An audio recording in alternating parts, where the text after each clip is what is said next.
Hello everyone, I'm Mike Donehey of 10th Avenue North.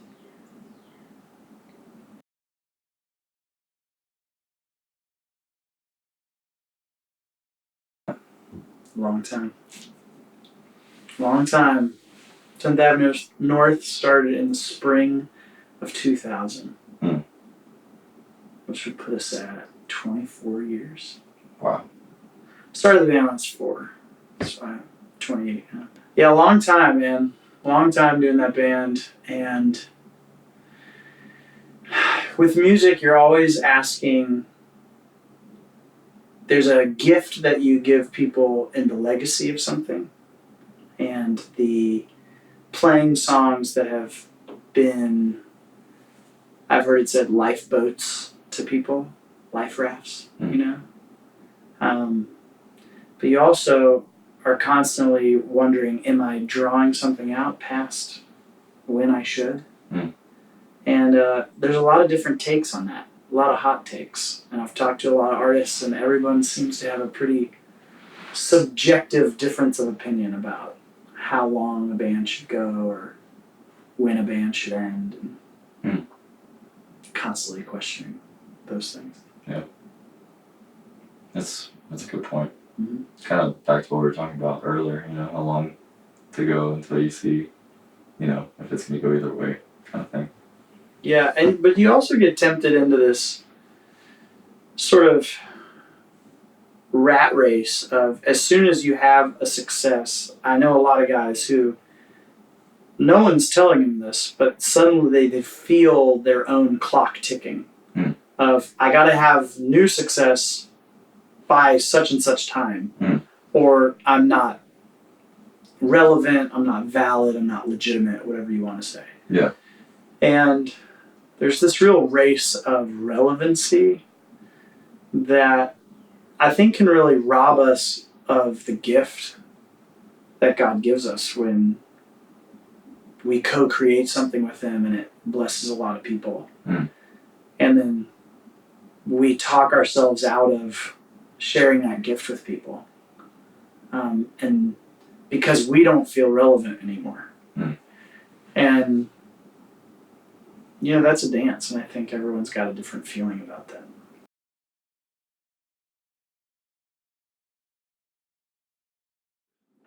Well, success, you can, it depends on what you're measuring, right? Whether or not you feel like you've been successful. And I will say, our band, we said this right at the beginning. This was before any of us were married, any of us had kids. We said very early on, we're never going to sacrifice our families on the altar of this band. The altar of this career, the altar of this ministry. And looking back, I'm so pleased to say, as far as I can tell, no families were sacrificed on the altar of 10th Avenue North. In fact, 2020, we laid down the band in the name of doing what we need to do for our families. So even I was talking about this with my wife 2 days ago. There's no questions in her mind that my allegiance is for the band over her and the kids. Because she asked me to stop touring, and I said, okay. And the band ended and thought it was over. Yeah. And it was terribly hard. But it's a beautiful thing to wake up next to my wife and look my kids in the eyes, and they know Daddy prioritized them. Yeah. So that's success to me. Yeah. And honestly, we just played first show out in a long time, and people are still singing these songs at the top of their lungs. Eyes closed, got messages of people crying through the set, and you're like, we all want to control the width of something. And I feel like if I look at Jesus with the 12 disciples, maybe He wants me to concentrate on the depth of something. Like, I never want to get to the point where success means 2,000 people are in the audience. Because that means if 200 people are in the audience, I'm looking over their shoulder and I'm going, you're not enough for me to do this. Right? The way I've come to describe it is, like, I was out with another band last year and they said, isn't it amazing God used these songs like 5 loaves and 2 fish? You know, you write this little song, you give it to God, and then he just multiplies it. And you go, most of the time, of the thousands of songs I've written, it was not 5 loaves and 2 fish. It was a year's worth of perfume poured out just for Jesus. And nobody heard that song, nobody heard the hours I put in, nobody heard the practice, nobody heard this, nobody heard the journal entries and the sleepless nights prayers, which gave me the lyrics to that song. And guess what? That song didn't make a record and it didn't feed the 5,000. But Jesus said, thank you very much. And I always think it's worth noting that when that woman pours the perfume on Jesus' feet, it's just for him. And it's being called wasteful. How wasteful that song would just be for Jesus. That perfume would just be for Jesus. But when that's 2 days before the cross, right? 2 or 3 days. So guess what? Jesus isn't experiencing the fish and the loaves in his stomach on the cross, but he is smelling that perfume. You know, so that really helps me to go, is my band worth doing if one person cares? And, you know, we're always like, of course I would do it. But then you have to deal with, like, well, can I feed my family and do this? I may not be able to feed the 5,000. Can I feed the 6 in my house, you know? Yeah. And as a songwriter, as a band leader, it's just so easy to validate something based on the width. And it creeps in where we just start seeing everything upside down. Well, the kingdom is upside down, so I guess we see things the way everybody sees them instead of seeing them upside down. Like, I was out with a young artist and we did a Q&A, and she had blown up on TikTok. So a girl's asking, how do I get huge on social media? Because the metric is the more followers you have, the more successful you are. And this young artist, she was telling this young girl, like, all these tricks and hacks and, like, good information, algorithms, how to post, when to post, stuff you have to know for marketing. But I raised my hand, I go, can I ask something? Yeah. I said, how many followers do you have? And the girl's like, 627. And I said, man, you're crushing Jesus. Way to go. Jesus only had 12. But he spoke to thousands. I go, and I bet some of your posts get over 1,000 views, huh? Yeah. Yeah, but he was focused on the 12. And so many of us were just, how do I get more followers, instead of going, how do I serve the people who are already following? How do I serve the people who are already listening? And again, we talk ourselves out of that being valid. It's like, well, it's only valid if it's increasing. Well, when Jesus gets closer and closer to the cross, his disciples are decreasing. But he's right in line with what God wants him to do. So we got to be careful to measure success, because true success, I would suppose, is walking in all that God has for you. Right? Ephesians 2:10. There's good works which he has created in advance for us that we may walk in them. So true success is waking up every day and saying yes to everything that God has created for me to do. And sometimes God's will might be walking towards something that will get me less fans. Yeah, or maybe he'll ask me to write a song that people don't want to hear. Yeah. Like, we're told that in the end times people have itching ears. They'll just want to be told what they already agree with. So, you know, every time I start talking about forgiveness, I'm like, I don't know if this is going to get me more fans. Yeah. Because nobody wants to have to forgive. Everybody loves being forgiven. But it's a harder thing, because this is an aside, but to forgive, you have to lose, right? You have to lose your right to be offended, and you have to, as Tim Keller said, absorb more pain than you inflict.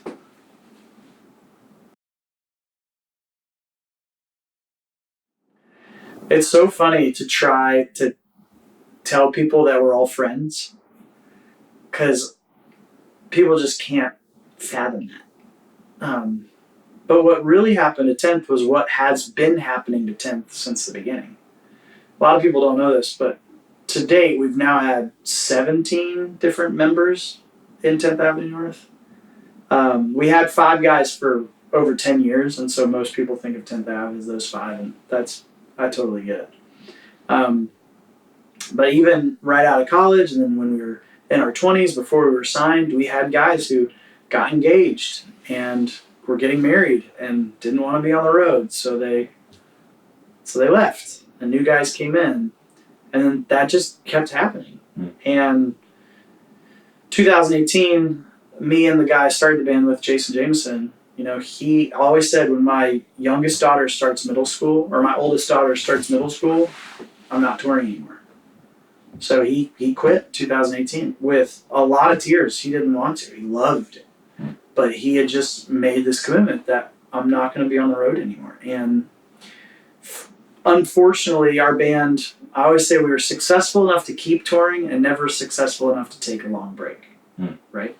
So it was the way that we made our careers, was touring. And so if you're not going to tour, it's like, what are you going to do? And so he quit the band. He still lives 2 blocks down from me. Our daughters just had a sleepover, still best friends, still my compassion rep. Talk to him every day. He helped me get a drywall guy for this building. And then our piano player, same thing. 2019, he's like, I can't be on the road anymore. I want to start a farm with my wife. And we always said, we're not going to let this band keep you from doing that. And I think people who haven't toured, they just think of touring as like the greatest thing you could ever do. So they can't get their brain around someone would walk away from touring. Like, why would you ever walk away from being on a tour bus? I go, well, maybe because you're thinking of a tour bus in comparison to a car, right? And compared to a car, a tour bus is legit. It's awesome. Our first time on a tour bus was freaking out. But if you compare it to a house for 12 people, like, well, that's a very small house for 12 people. You're like, yeah. So what happened at 10? In the beginning of 2020, before the pandemic, my wife said to me, we got 4 daughters now. I need you home. And I said, how long? She goes, I don't know. And the second I said to the guys who were touring with me at the time, hey, I need to take time off, they all went, actually. I said, what you mean, actually? They go, actually, we've all have other plans because we've loved this season, we've loved this band, but we're done. I'm done with the road. Just done with it. And I said, no, please stay. I don't know, maybe I'll be back in 6 months, not knowing pandemic was coming. And then pandemic came, and then fast forward 4 years, and my guitarist, Jeff, was like, do you want to bring 10th back? I go, well, you're not going to be back, so I'm not going to do it without you. And he goes, that's a dumb idea. He goes, you should bring it back. And I'll keep writing songs with you. I don't want to tour anymore. So he's kind of like a silent member now, I guess you could say. Still writing songs. And I had a bunch of mentors go, I think you should bring 10th back. Really? Yeah. People love those songs. Those songs still mean so much to people. And I started making music with Thomas and Monty. I go, hey guys, I was thinking of, instead of doing the solo thing, doing the band thing again. And they're like, yes. Because musicians would rather be a part of something they're building than just a replaceable person, right?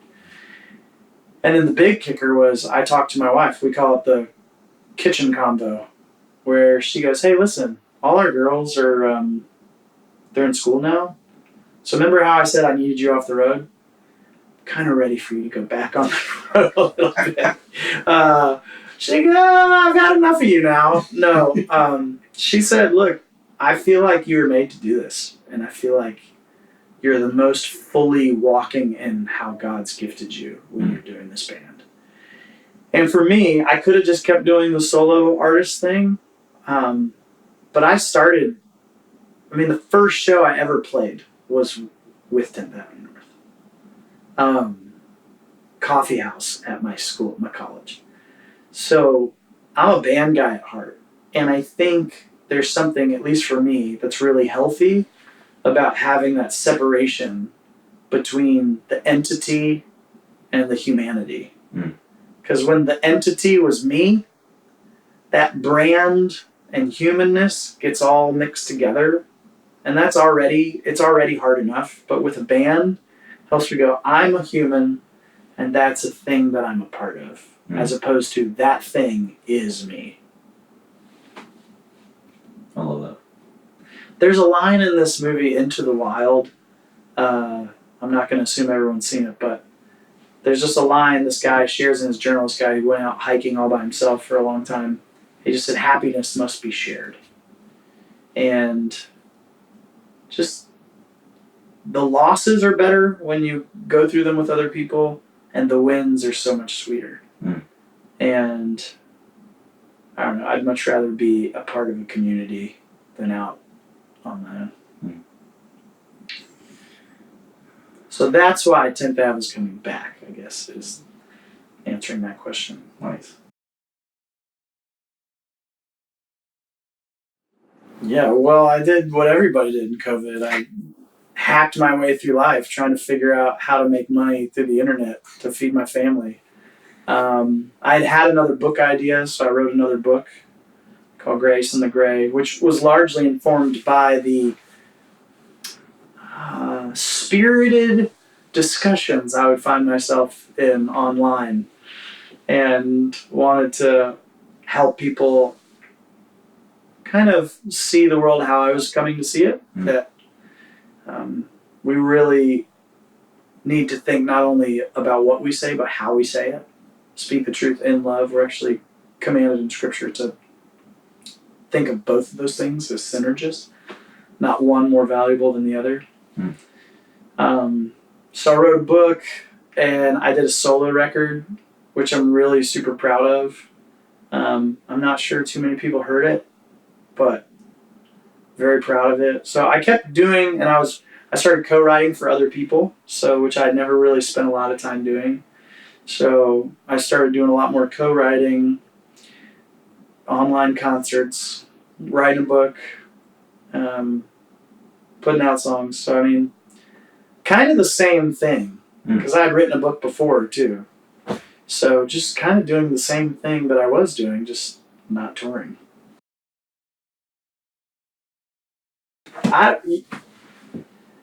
If I felt like I was not contributing anything beautiful or lovely, I would throw the brakes on it instantly.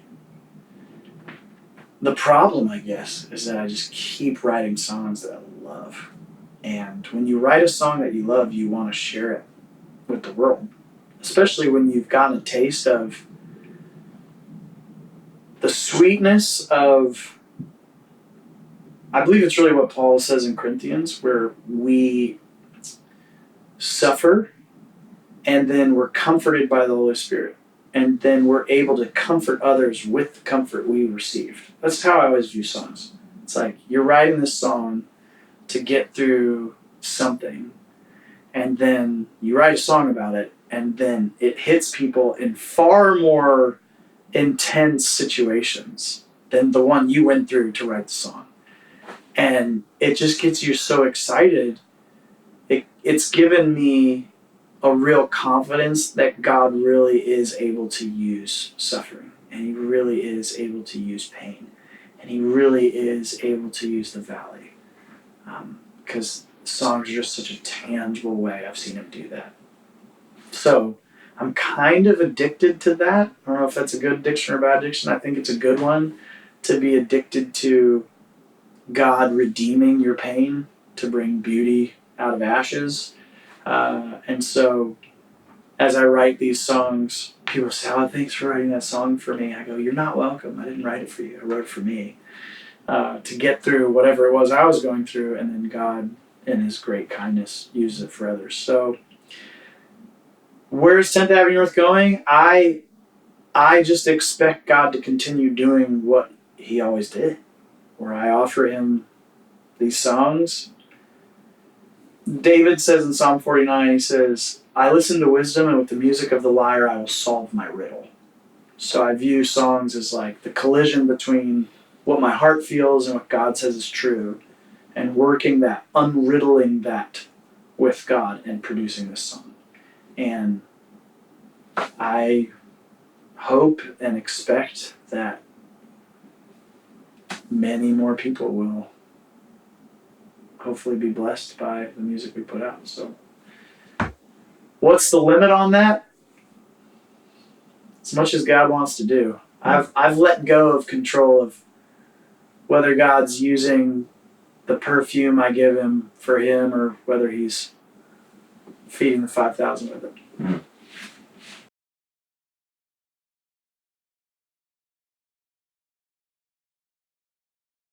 So Thomas Ewing, our band actually signed his band to an imprint on Provident, Sony, back in 18 or 19, called Land of Color. He was in a duo group, and then his bandmate decided to not tour anymore. Very similar story. So he started playing with Ren Collective. We were all friends. And I started doing these solo shows. And Thomas is, first off, he's one of the kindest humans you'll ever meet. Loves people so well. And then secondly, he's a musical freak. Plays guitar upside down left-handed. Plays everything. Harmonica, bass, drums. I feel like he probably plays glass bottles. Who knows? And we had started playing together. And so when I started thinking about 10th, I mean, we were already playing every show I was doing together, and I couldn't think of anyone better to ask. So Thomas Ewing,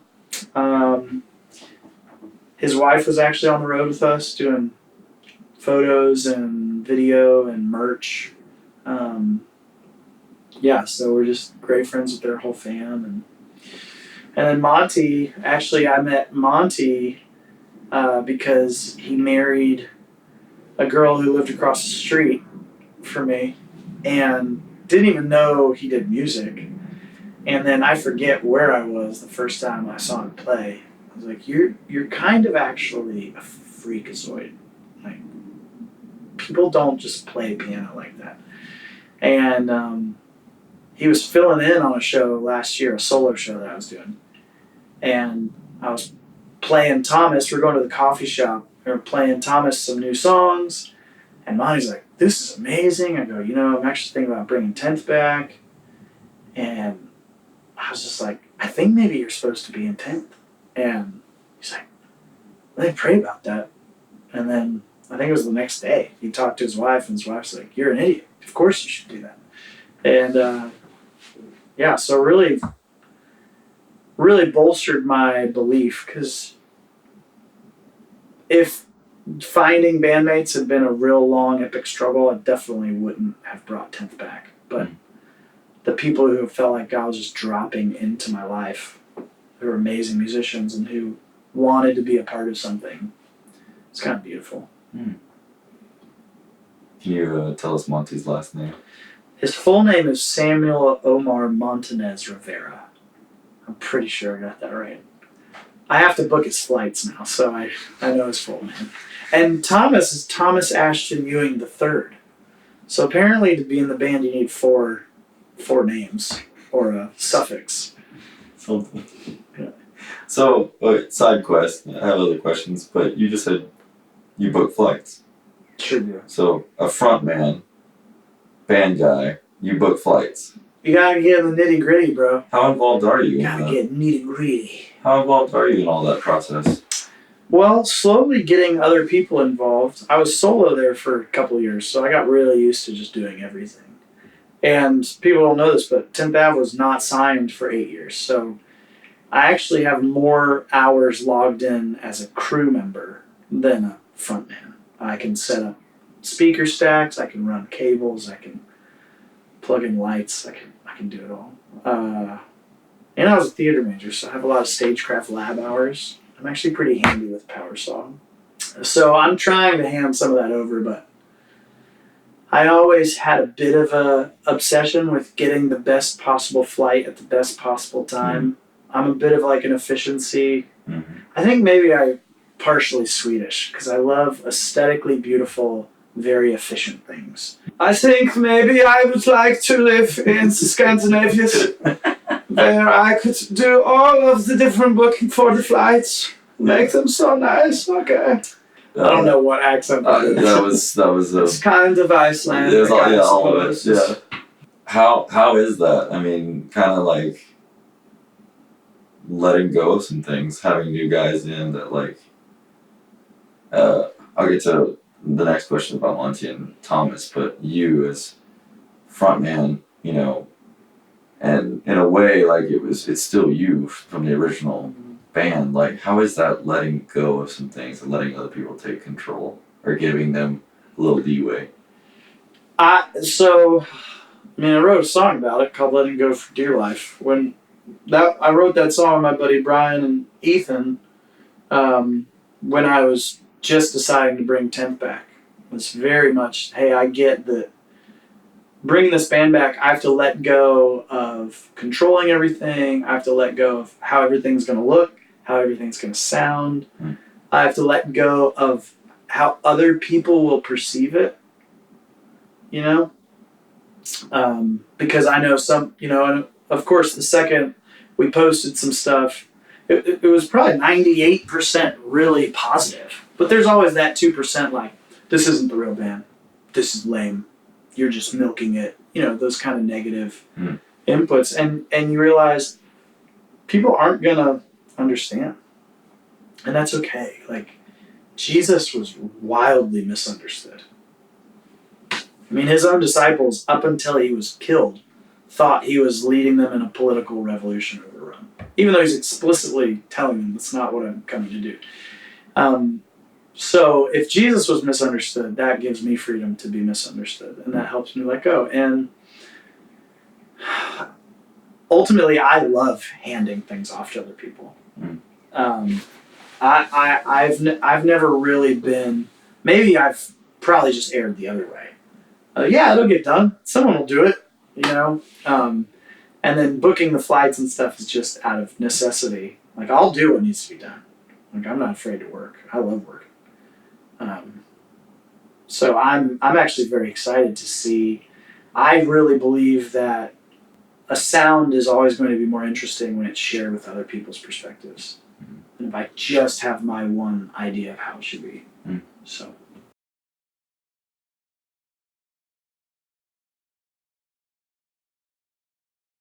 I mean, they're both producers. They're both songwriters. They're both unbelievably talented at their instrument. They both have a very unique musical expression. And then they're both wildly kind and loving people. Something I told you before is one of the highest priorities for 10th when we were touring was treat everyone the same. So whether it's the lighting guy or the sound guy or the volunteers at the venue or the security guy or the janitor or the VIPs or the guys in the famous band that you really wanted to meet, just love everyone. Treat everyone the same. And don't treat people like they're steps on a ladder for you to climb. And so when I think of Monty and Thomas, my favorite thing about them, all that aside, is that they love everybody that you put in front of them. And that's the most important thing. They're not just faces on a picture. They help write the songs. Yeah, I mean, the first radio single we've had coming back is a song called Invited, which I flew Monty and Thomas down to Florida to a house right next to Jeff, our former guitarist, who produced our whole last record, No Shame. And I said the four of us are going to get together and write. Because Jeff and I wrote all the songs before. I want, like, a group. And the first song we wrote was Invited. And, of course, the chorus is everyone's invited to sit at the table. So it just felt like the perfect torch pass. My hope, you know, is that 10th Avenue North could be something that a lot of people have been a part of. And instead of this thing where it's people are fighting over it, to me, it feels like, by and large, it's all the guys who dropped out are like so pumped to have been a part of something that outlasts them. And I think that's, as artists, it's what you're hoping with your art is, man, I hope this outlasts me. And I hope the same thing is said of the band. So now, at this current time of this video, this interview, you're about to go back on tour for the first time after we're back. 2 questions. You can answer either one first, and it doesn't matter. Yeah. What are you most scared about getting on the road? I'll just answer that right now. I'm most scared that no one's gonna show up. And not from an ego standpoint, just a bottom line standpoint. Like, it's a financial risk to take a tour bus and a bunch of equipment, a bunch of musicians, and promise them that you're going to pay them, and then show up, and then it's dependent on people coming out to have enough money to do that. So, of course, as a father of 4 children and husband, like, I have to provide the money. So that's really the only thing I'm really worried about is making enough money to do it. It's a valid point. What's the next question? Second question. What are you most stoked about? I mean, everything else, you know. I guess I should have added, previously I would have been really scared that my wife would be drowning. Because that's kind of the reason we had to stop, was our girls were all so little, and when I would leave, you know, everything would fall apart. And there's a lot for my wife to carry. And now we just I did a little acoustic run this spring, and it was kind of the test trial. Like, can we do this? Are we good? And my wife goes, I gotta tell you, I didn't know if it was gonna be okay, but the fact that all 4 girls go to school every day, and I have a few hours to just sit and stare at a wall, you know, this is way more doable. So hopefully that trajectory continues. But I was scared of that. I'm not scared of that anymore. I'm so stoked to make music with my friends, man. So stoked to feel the energy of a room, to hear people sing the songs back to you, to share the songs. I mean, the stories. I'm usually the last person on the bus because I'm just hanging out. I want to hear every story because it just blows my mind. We just did this one show a couple days ago and met this family, and, you know, our song was a song they played at their mom's funeral, you know, and it's